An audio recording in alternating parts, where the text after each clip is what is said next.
Thank you for joining us for today's ESRD NCC Patient Education Webinar event. The ESRD NCC webinar events are held in partnership with the Centers for Medicare and Medicaid Services.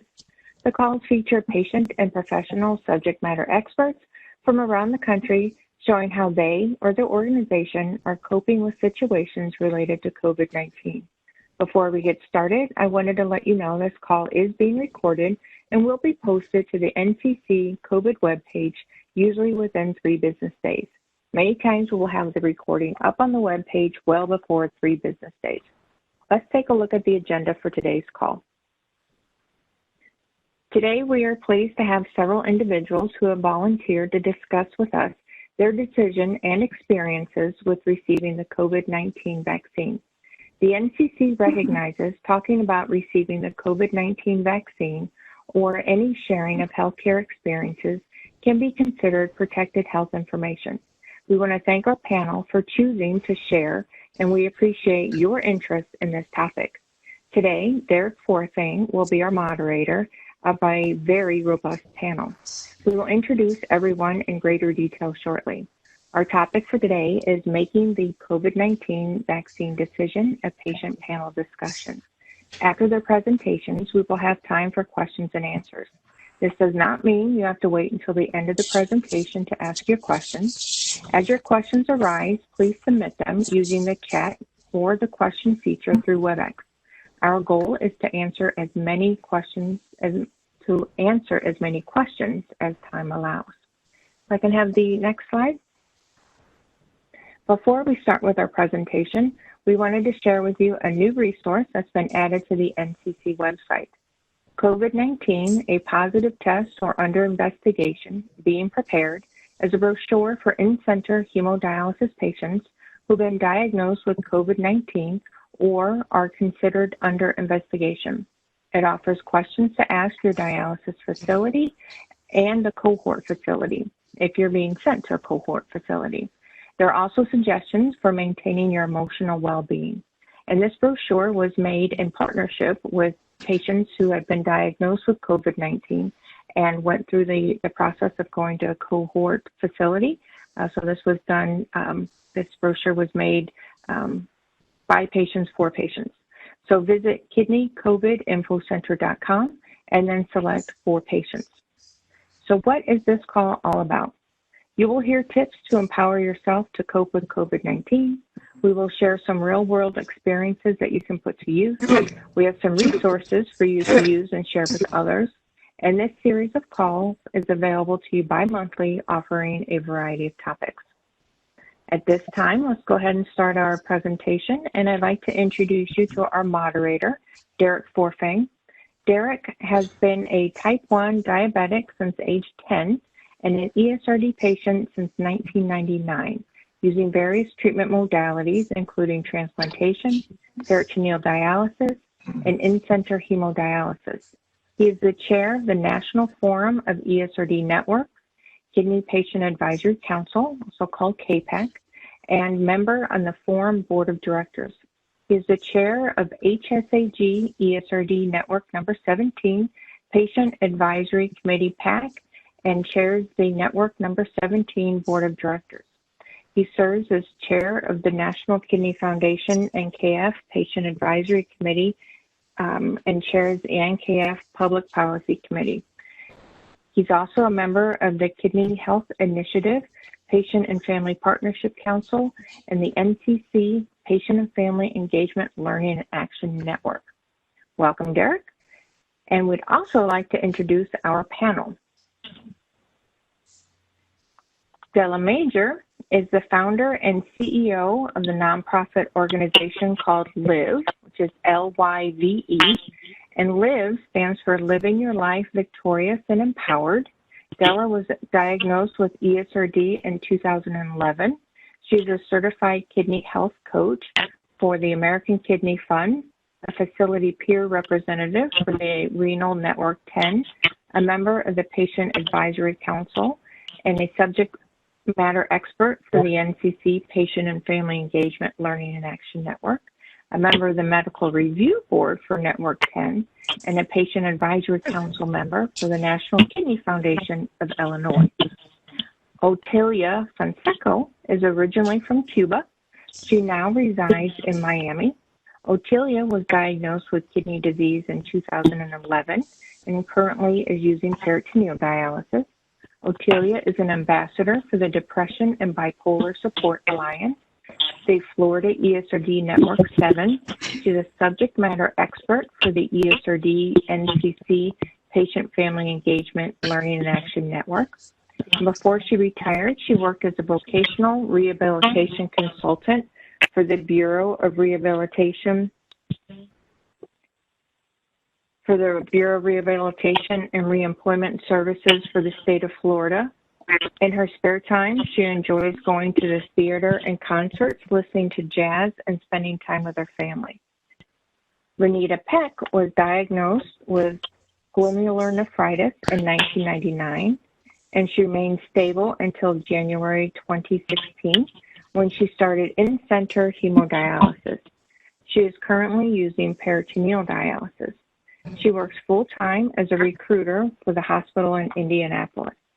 Renita enjoys shopping, hanging with friends, and community service with her sorority. She is married and says she enjoys spoiling her nieces. Terry Peller served as a firefighter and paramedic for 28 years in Livingston, Alabama.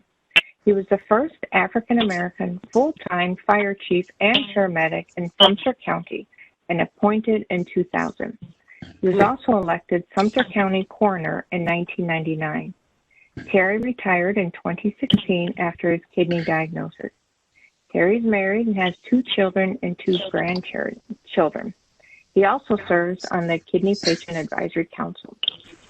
And last but certainly not least is William Sr., who's from New Jersey and is with the Quality Insights Renal Network 3. Bill's been involved with the National Patient Family Engagement Learning Action Network for more than 5 years, currently using in-center hemodialysis, and recently shared his experiences in partnership with the ESRD NCC during an exhibit hour at the National CMS Quality Conference just 2 weeks ago. So thank you, Derek, for moderating this session today, and thank you to all of our panelists for sharing your experiences. I'd now like to turn the call over to you, Derek. Okay, well, thank you. I'm excited about today's discussion. We have unique stories and different modalities to talk about, so let's jump right in. Gary, I know you had a fairly early chance to get a vaccine, so what were your thoughts around getting it? What did you think? Why did you decide to get it? Okay, the reason I went ahead and got the vaccine, I like in my bio, appreciate the bio. I'm a retired paramedic, and I know how important vaccines are. And by me being a kidney patient and dialysis patient, all the other complications that I have, I didn't want to add COVID to it.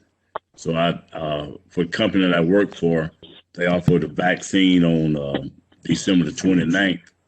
I took my first shot, and January the 19th, I took my second shot, and I took the Pfizer vaccine, and I didn't have any complication. And especially when you take it, you feel confident about not catching the COVID by being in an in-center dialysis placement. Yeah, so I bet you felt a little relief after getting that second one. Yes, I did. The burden lifted off my shoulder. Yeah, I can imagine. Renita, I know you're a healthcare worker. So did you get an earlier opportunity to get a vaccine, and what made you decide to get it? Yes, I did have an earlier opportunity. I was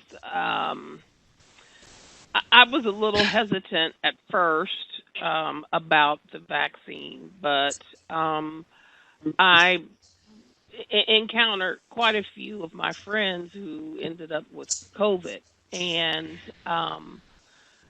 I knew, one of them in particular said, "You don't want this." And so I knew at that point, I'm like, yeah, I would rather take the chance with the vaccine versus taking a chance with COVID. So, I did have the opportunity when our hospital opened it up for the rest of us to go ahead and get the vaccine. I got it back in January and February. The beginning of February is my second shot. So, and I got Moderna. So. Okay. So what was your biggest concern at first when you were trying to consider getting it? I guess my biggest concern was the speed with which I thought the vaccines were developed. However, when I did my research, I found that in actuality, these types of vaccines had already been in process over the last 10 years. So, yes. And so the development didn't take, I mean, it wasn't just that they started in March and boom, and, in December they were done. But that helped, I relied on the science, basically. Yeah. Yeah. Sounds like the right thing to do for sure. I'm sure with your background, you were able to decipher a lot of the research that you read. Right. Yeah. And I have a sorority sister who is a pharmacist, and quite honestly, she actually said at first she was hesitant. Being a pharmacist and a scientist herself. But she had an uncle who got sick with COVID and died, and she said that was it for me. She said, I'm all in. Yeah. So, yeah. Yeah, that is really a risk versus reward decision, and with how it especially hit our population, it was a big factor for me too on just saying, okay, kind of enough is enough. I need to get this done. Otelia, in how did you come about deciding to get the vaccine, and what were the drivers behind your decision? Well, at the beginning, I was not sure about the vaccine for the same reason that Renita was explaining. And at one point, I came to the realization that I did want the vaccine. And Davita at that point told us that they were not going to give it to us because the state of Florida did not consider us a priority. So I took it upon myself to find a site. I called several numbers that were available, and I placed my name in a couple of websites. A month and a half ago, I was called, and I received my first vaccine and later the second one. I received the Pfizer vaccine and have no side effects. Since then, and well, even before then, I have encouraged my family and friends to get it too. As of today, all members of my family, except for the children, are all vaccinated. And most of my friends are vaccinated also. That's excellent. I know that's really critical for us. It's important for those around us, friends, to get vaccinated so we can feel safer in our home and be able to maybe start to socialize a little bit with those closest to us who've been vaccinated with some caution. Are you able to get together with family and friends and take precautions, or do you feel pretty safe? No. I take precautions. I get together with them with precautions. I still wear my mask everywhere I go. And even when company's home, I wear the mask. They do too. When we're going to have a meal, then we sit apart and then we take off the mask. But we're sitting at a very fairly good distance. I'm still taking the precautions. Yeah, I think that's smart. I think that's good advice for the rest of us as well. Let me jump over to Bill. Bill, I know you're in center. How has things impacted your center as far as COVID? And then what were your drivers? What were your drivers to get a vaccine? I think one of the main drivers to get the vaccine was I saw people were dying or people were being hospitalized prior to passing away. So I knew that this was no joke. I knew that this disease is very serious and it could have potentially deadly impact. So there was no question in my mind I wanted to get the vaccine. And knowing people personally in my church that passed away from COVID. So it was just something I would know I wanted to have done. In terms of the center, they started triaging us before we even went into the floor, the main treatment floor, taking our temperature and just making sure that asking us a whole slew of questions, which they ask each and every treatment. Make sure that we answer in the correct way prior to going into the treatment floor, which I appreciated. I appreciated that. So.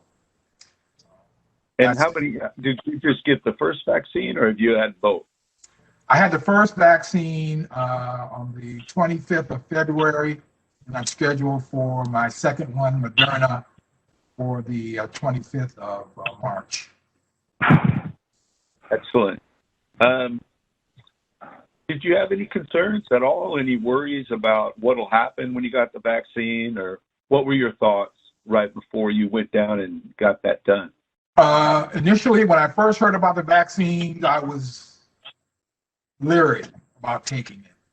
But as time went on and I saw people getting the vaccine, I saw certain people that I respect on television getting the vaccine and seemingly had no ramifications, nothing happened to them. So that made me more confident to get it. That's what I did. Yeah.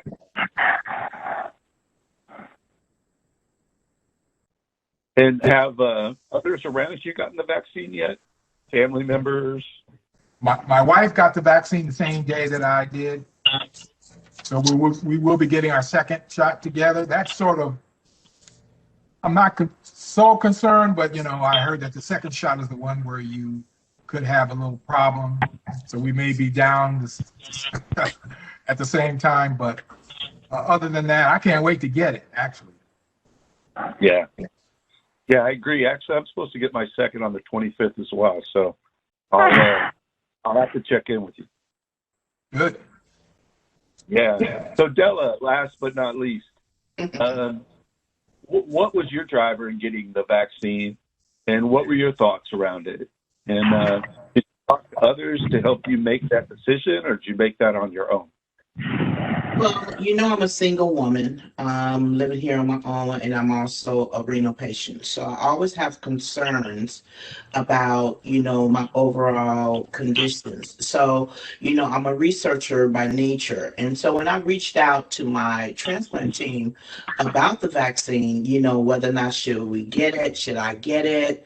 At this time, one of the things that they did not promote was for me to get it. At the time, at the beginning of everything, I was told that they wanted us to wait because transplant recipients were not included in the initial makeup, so they don't have data to really find out how this is going to affect us. And so,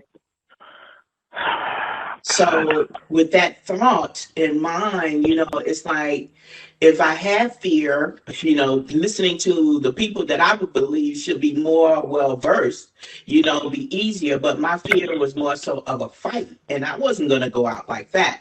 So I started to begin to do my own research, looked at the data of what's been doing, what's been shared.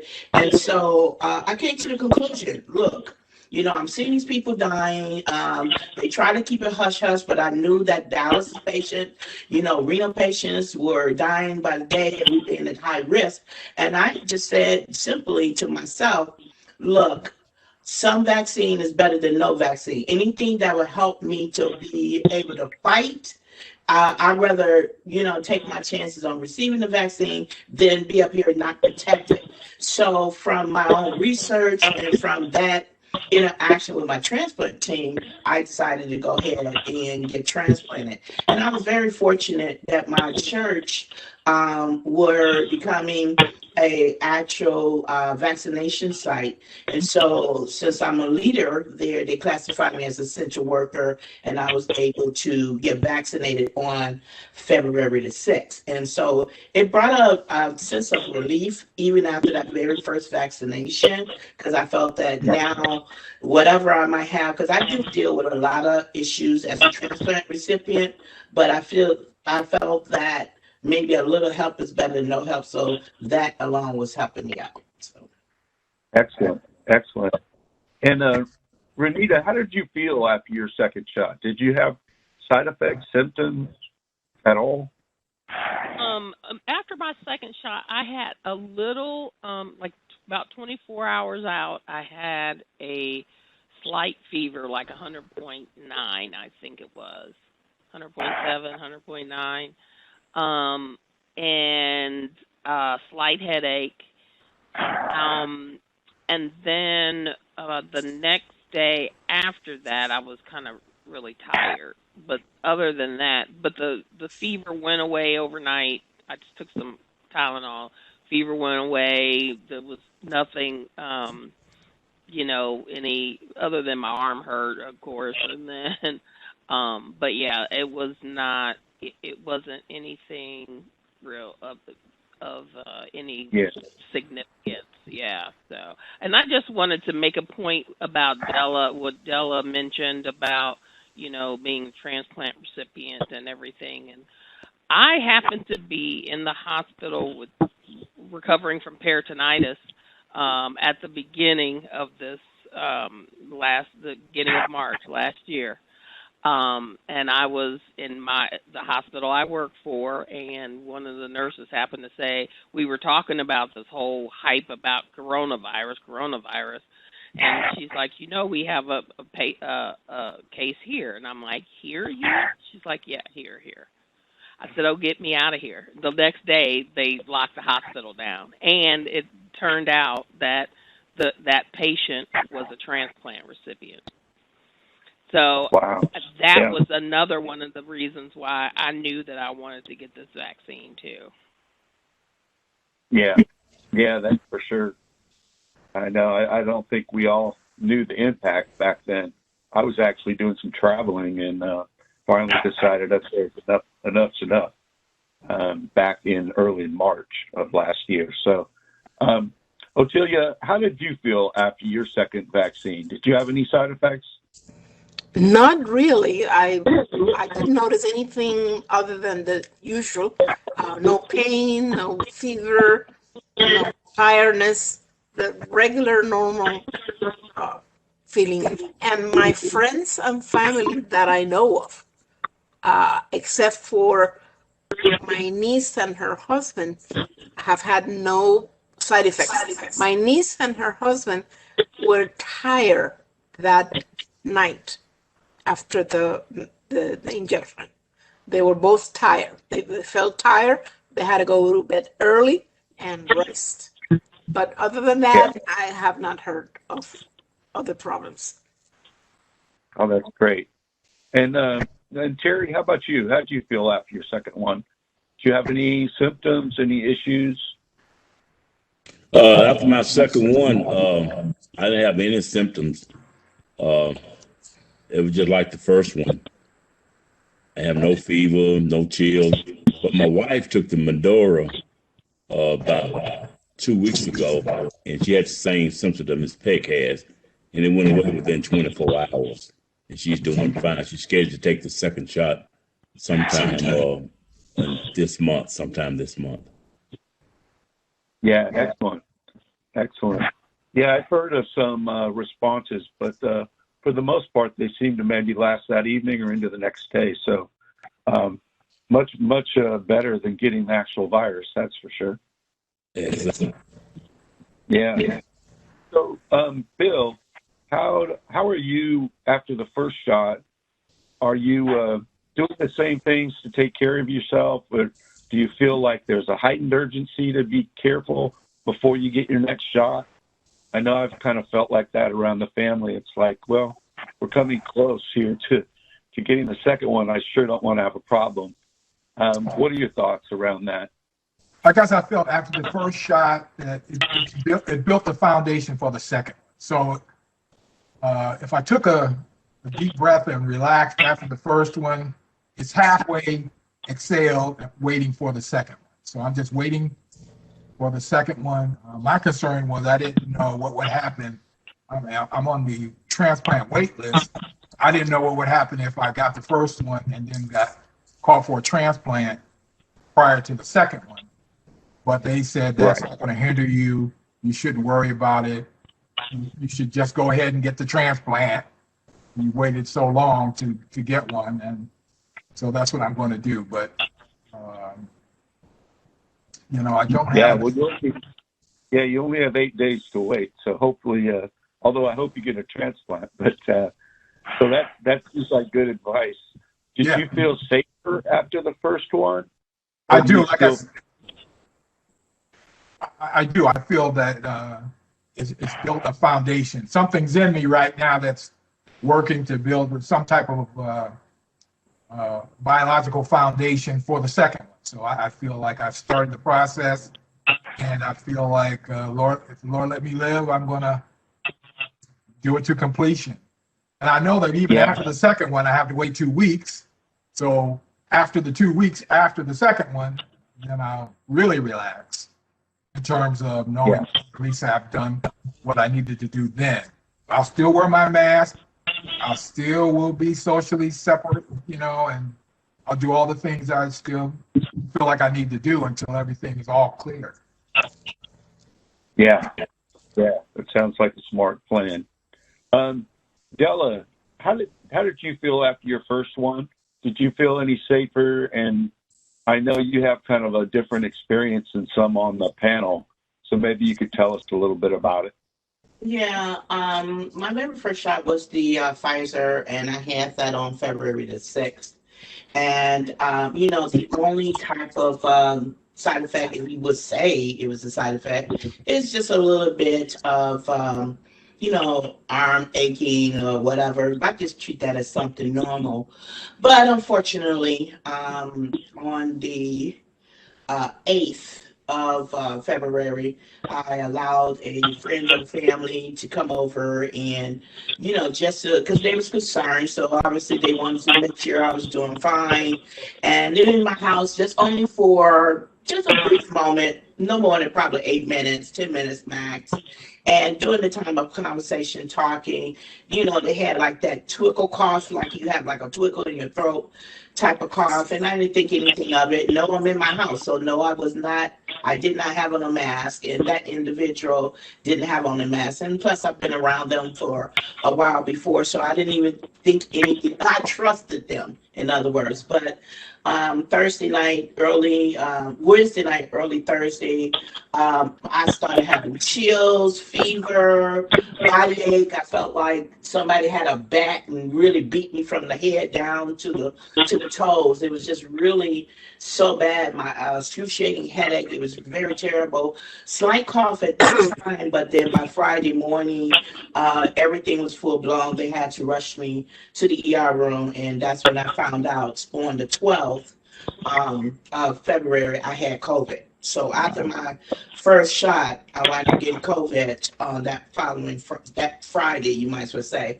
And so the following week, I did get the special infusion that they was recommending for transplant patients who definitely high risk, and to try to help us to stay out of the hospital and then trying to Since giving me, I treated it like a little booster. It still didn't help because a week or so later, I wound up getting atypical viral pneumonia, which I'm still dealing with. So my experience following that first shot led to me sort of kind of letting my guard down because I trusted this family member, and a quick 8-minute visit is now, as we speak today, was March the 16th, is leading. Still, I'm dealing with the complications from, post-COVID now, because I well supersedes the 21 days that they recommended for me, and I'm still dealing with the pneumonia and some other basic little mild headaches. So because I had the infusion, I can't get the second shot until 90 days, but more than likely, I do see my infectious disease doctor, and they've been telling me I probably have to start this process all over again. So my experience has not been favorable, but I highly make a recommendation that reality, don't let your guard down. Don't, I know it's family. I know they might be friends, people you trust. It's just reality. Wear your mask. Keep your, wash your hands. Stay away from people that just reality, because you don't want to go through this. This is something, and each day it gets extra. Oh, and in addition to me getting COVID on the 12th, that's when I had another urinary tract infection. So I had COVID and a UTI at the same time. So, and I'm still dealing with both at the same time. So I'm just saying, it's just so much. Yeah. Well, I think, you have such a powerful story, and I know, you shared it with me before, and really made an impact on my family and what we're currently doing to stay safe before I get the second shot. So I think, your story is definitely helping others.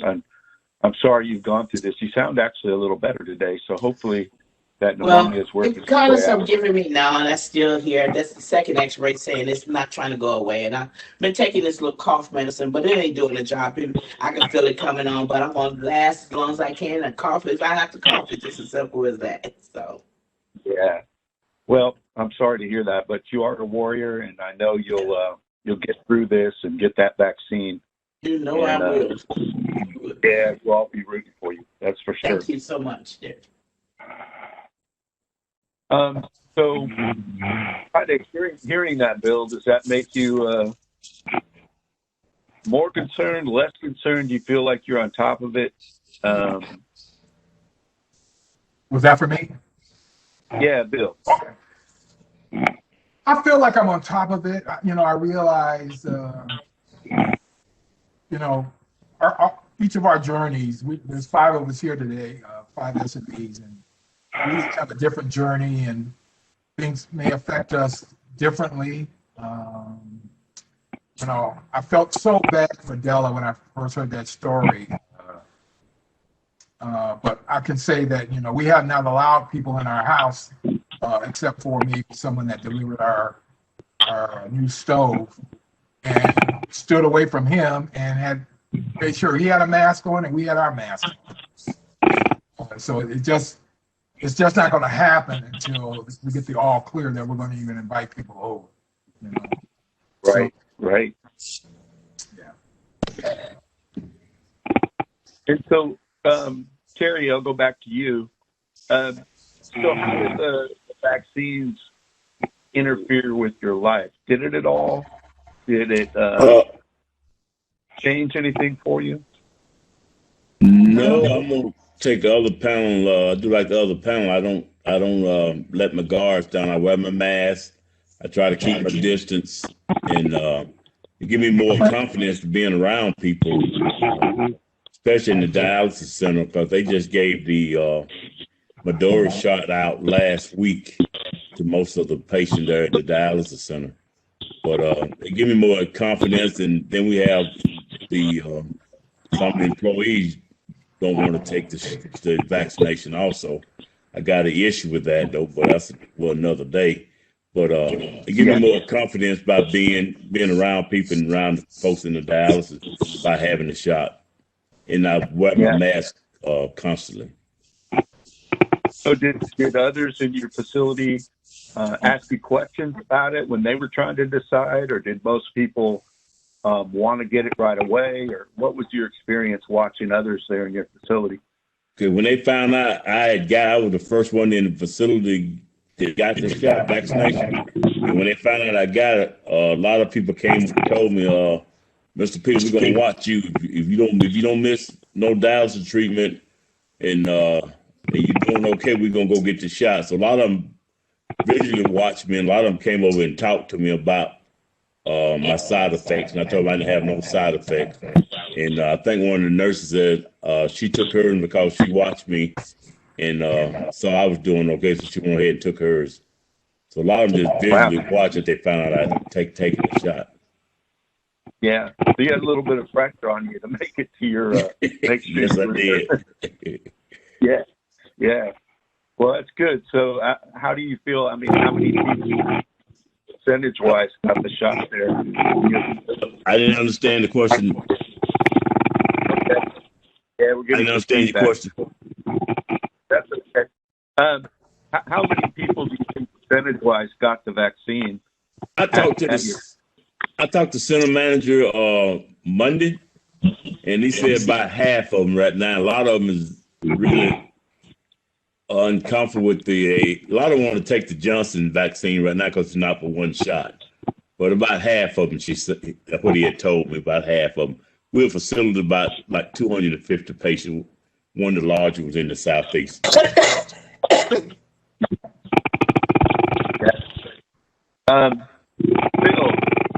your facility, have people started to get the vaccine? We're getting some feedback. If you guys can see it when you're not talking, that would be great. So, Bill, in your facility, have others got the vaccine as well? That I don't really know. I know that they came around and asked if we wanted the vaccine. I said yes, and I saw a lot of my African American brothers and sisters saying no. I was probably being nosy, but that's me.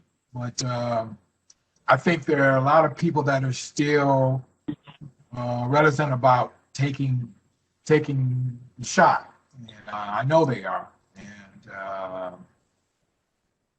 I guess everybody has their own opinion and experience, but I think it's unfortunate. I think people should just take the shot, but I understand that some people are scared. Right. So have you been sharing your experience with others in the facility? Yes. And I think, as Terry said, people are watching you, and people are watching you, see how you act, how you react. You said you got it. Now is your arm sore? You got, and so I don't have that. I don't have any of that. So hopefully that will encourage somebody to take it. Did you get your shot in clinic, or where did you go to get your vaccine? I went through my church.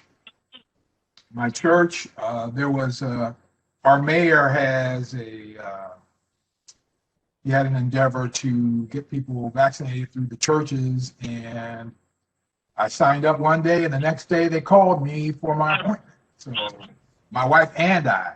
So I think we were good. Oh, that's excellent. That's excellent.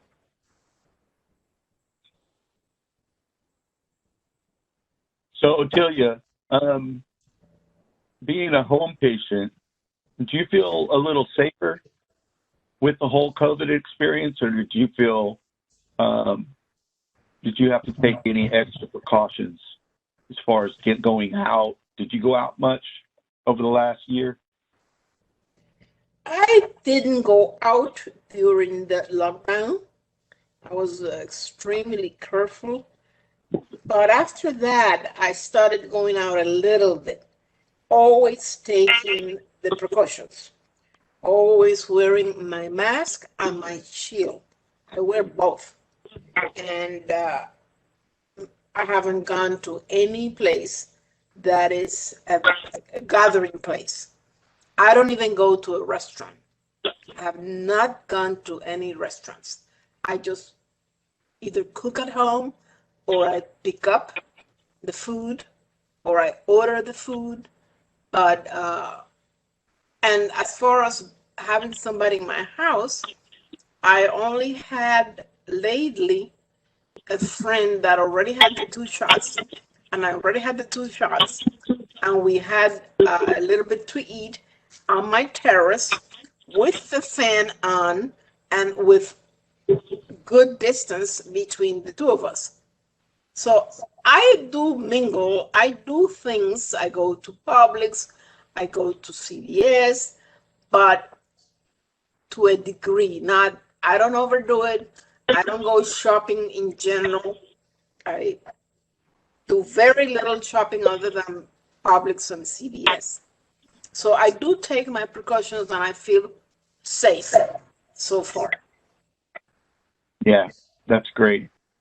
Renita, so what would you tell other patients about getting the vaccine, whether they're transplant patients or in-center patients? How would you express your thoughts on that? Well, I would just encourage them to get it. I would just say get the vaccine. It will keep you alive. I mean, it's reported as about 95% effective in preventing hospitalizations and deaths. I'll take those odds any day.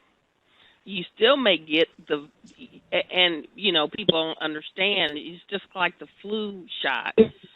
Sometimes you may get the flu, but a very muted version of the flu. You may get COVID, but chances of you getting hospitalized or dying is far less than without it. I'll take those odds any day. That's a great point. Yeah, and I just try to explain the science. Look at the science. Follow, the science. And it just as a matter of fact, one of our I can't remember whether it was Bill or Terry commented about other Black folks being reticent about getting the vaccine. There was a Black scientist that actually helped create the Moderna vaccine. So, I look at it, and that's the one I got. And like I say, I don't think that, someone would create something that would be harmful to us. I mean, so I would just encourage us. We are dying at an alarming rate from this. My colleagues that are on the front lines in our hospital, talk about how just brutal it had been, and watching people die alone in a hospital with their family on FaceTime. I had a friend whose aunt and uncle died within minutes of one another. We have to do better. We have to do better. And if we want to see the end of this at any point, to get back to some type of normalcy, we have to get this vaccine. Yeah, very well said. I know, it's tragic what's happened around the country, around the world, and especially the kidney patients. I'd seen that we had an increase, according to the United States Renal Data Center Service, USRDS, reported that there was an increase in dialysis patient deaths and transplant patient deaths. So I think your message is well said and well put. So at this point, I'll thank you for your comments. I think they were very helpful, and I appreciate your honesty and transparency around this. And I guess the message is that we need to all go out and get our vaccines and tell those closest to us and around us to get vaccinated as well to help keep us safe. And so with that, I'll turn it back over to Kim and Great. let you close, Thank you. get some questions and close things out. Absolutely. Thank you very much. I want to thank you, Derek, for moderating. I want to thank our panel for sharing your experiences. We do have a couple questions, so we do have time to be able to get to those questions. We also received some comments. Some of the comments, it seems like there's a lot of shared experiences as far as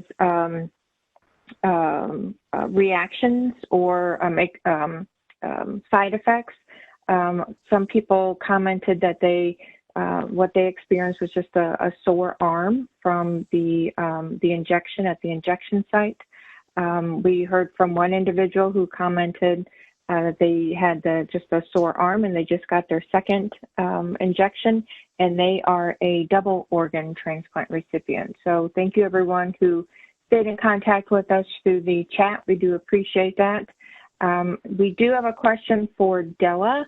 The question was they were curious about if your confirmation for COVID, that it was related to the individual who was at your house and not the vaccine.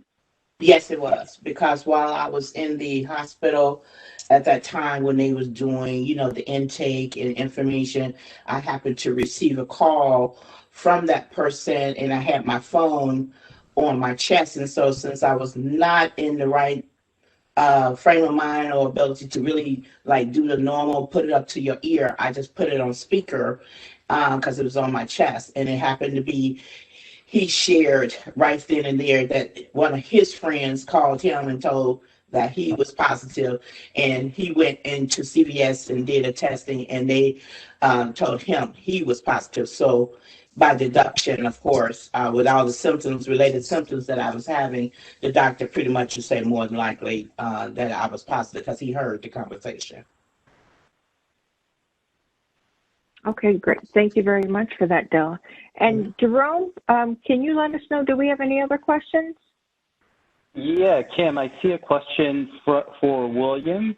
The question is, William, your wife was able to get the vaccine because was your wife able to get the vaccine because she fit the criteria, or did she qualify as a caregiver? I ask because I need to know if others in my home should get vaccinated. Well, my wife is really not my caregiver. She takes care of me, but she's not my caregiver. I do most things for myself. But we're both over 65. And I think that was basically the criteria, being a member of the church, living in the city, and being over 65. We were both able to get the shot.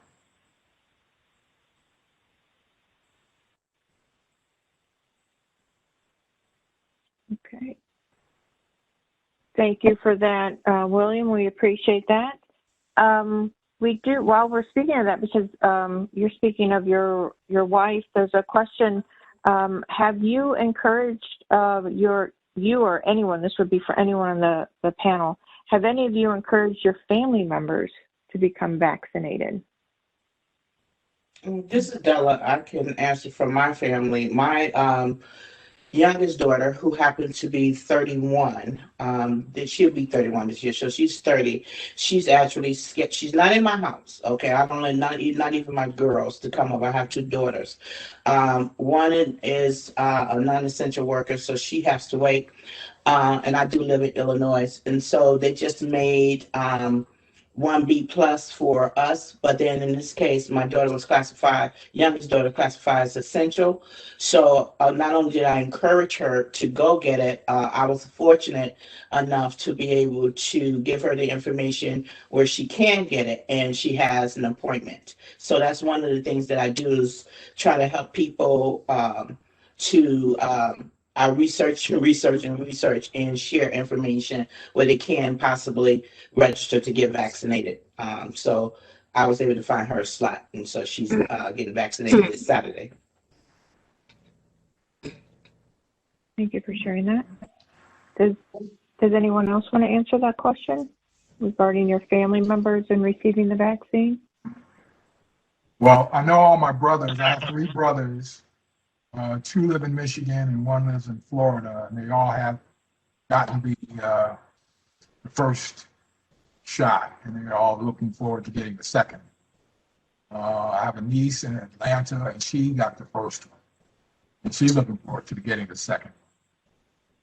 So I think everyone that I know of in my church, and they've gotten the shot. So most people that I know are encouraged to get the shot. And Kim, can I just share this one last thing? This is Della. I just want to share this one last thought and comment. You know, one of the things being, most of the people who know me, they know I am a transplant recipient, and they know how long I was in the dialysis facility, and they know my story because I'm one of the people that share. And so when we talk about encouraging others to really get the shot, many of them that I share, one of the things I tell them is you can't believe in the conspiracy theory and these false truths that's out here. You need to do your research for yourself, but if anything, use me as an example. As you can see here, you know, I got the first shot. Yeah, I might have COVID, but if you look at me now, you know, you can't survive. And I always say that I'm thankful that I had my first shot because I believe my circumstances would have been worse. So many of them see me, they know me, they talk to me, and they've been encouraging because now they don't have somebody they don't know, they have somebody they do know and know the story, and now they're encouraged them out to go do it themselves. So I wanted to share that though. Thank you, Della. Yeah. And Kim, this is Derek. I just share, you know, I live in a multi-generational household, and so all my family except for my brother-in-law, who is a construction worker and not 65 yet, so he doesn't qualify. But everybody else has gotten their vaccine, at least their first, and are close to getting their second. So, and you know, and talk to my extended family, my children and everything, because I'm hoping to see them. I haven't seen them in over a year. And they're out of state, and so they're looking to get an appointment as soon as they can, so we can get together at some point. So, yeah, I'm really trying to encourage everybody, and most people understand it already, and they've been really protective of me over the last year. So, as soon as they can get a vaccine, they're getting it just to you know, keep me safe. Very good. Thanks for sharing that, Derek. For our final question, looks like this will be the final question unless we get another one in. You all have shared, obviously, your experiences with the vaccine and why you chose to receive it. You've shared a lot of great information about with your family members. This one came in about if you have any suggestions on how the healthcare industry, how the healthcare team members can encourage or what they can do to offer support for patients who may be deciding whether or not to receive the vaccine. I always believe, this is Della, I always believe that peer-to-peer is really, really powerful, and it you know, the results always reflect that. But at the same time, if they can just share, you know, real life, true data, you know, because you heard me say so before, it's so much information out there about COVID, so much about, and, you know, and some of the stuff is really negative more so than it is positive. So if they can really share the true data, the science is showing the positivity of getting the vaccine, and then at the same time connecting them with someone that had, just like we're doing on this panel, have received the vaccine and share their experiences. I think that those two combination would at least put a solid foundation that they can build on to make the well-informed decision. Because I always believe that a well-informed patient is a healthy patient. So if I continue to hear all this negative and conspiracy theory stuff that's out here, the stuff that comes on the TV, then I'm never going to get the shot. But if you lay the data, if you put some, allow them to share and connect with someone who experienced it, I can see that being a more positive thing than at the same time a negative thing. Thank you, Della. Now, this is Derek. I also think, transparency is key. Mm-hmm. So we need to really understand, both the risk and the reward. And I think Renita really eloquently said it best, that, you don't want to die with this. And that's really what we're faced with in our community. It's not just getting sick, it's the risk of dying. And so I think when you lay that out, you really think about it, the only way to really keep us safe and keep us alive is with the vaccine. So, and there are some great tools out there as well that I would recommend to healthcare workers. And I don't know, I think, Kim, you're going to share a couple, but I think there's some things out there that are patient-focused and easy to understand, and you should share that information with your patient community. That's a perfect transition. Thank you, Derek, and thank you for all the great questions. And if we can go to the next slide, we would like to share a resource with you from the National Forum of ESRD Network. This resource offers information and suggestions for what kidney patients need to know about the COVID-19 vaccine, and it's available at www.esrdnetworks.org, and then select Toolkit. So, Derek, is there anything that you would like to add or share about this resource?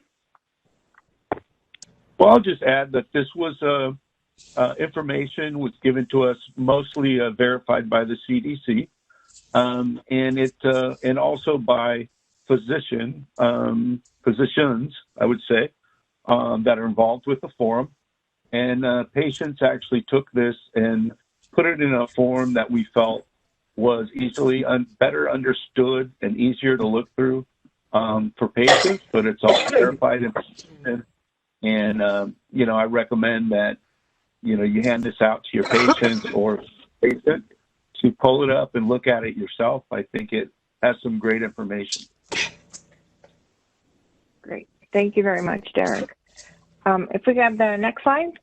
So another resource we like to share with you is Because Your Voice Matters, and it is designed to help you prepare for Quality Assessment and Performance Meeting, also called QAPI. This is a meeting that you might be invited to join, and it gives you the chance to talk to the dialysis facility leaders about your concerns or other patient issues, learn what to expect and how to prepare. So you can visit www.esrdncc.org/patients and then select for new dialysis patients. And then you'll choose QAPI meeting resource. The next slide. And as you're searching searching the web for information, it's important to make sure that you are going to credible resources. The NCC offers a few resources on finding credible information, and you can find this by visiting kidneycovidinfocenter.com and then clicking on For Patients. And on the next slide, our final resource, we wanted to just remind everyone about the kidneyhub.org. It's a mobile-friendly web app developed by the NCC with a lot of input from our patient subject matter experts as information on home dialysis, the kidney transplant process, information prevention, mental health, and more. We recently added a diet nutrition section, so you'll want to check that out today. And we're always interested in receiving your feedback. So there's a email address there. So please feel free to share your thoughts and your feedback with us so we can continue to develop this resource even more. On the next slide, we invite you to mark your calendars for the upcoming COVID-19 webinar events. Our next patient event is Tuesday, March 30th at 4 p.m. And then our provider focus event is March 24th at 3 p.m. And again, we want to thank everyone for joining us this afternoon. Additional COVID-19 resources, you can visit the CASER website at casercoalition.com. Thank you, everyone, for your time, your expertise, for your sharing. We do appreciate it, and we wish everyone a good evening. Thank you and take care.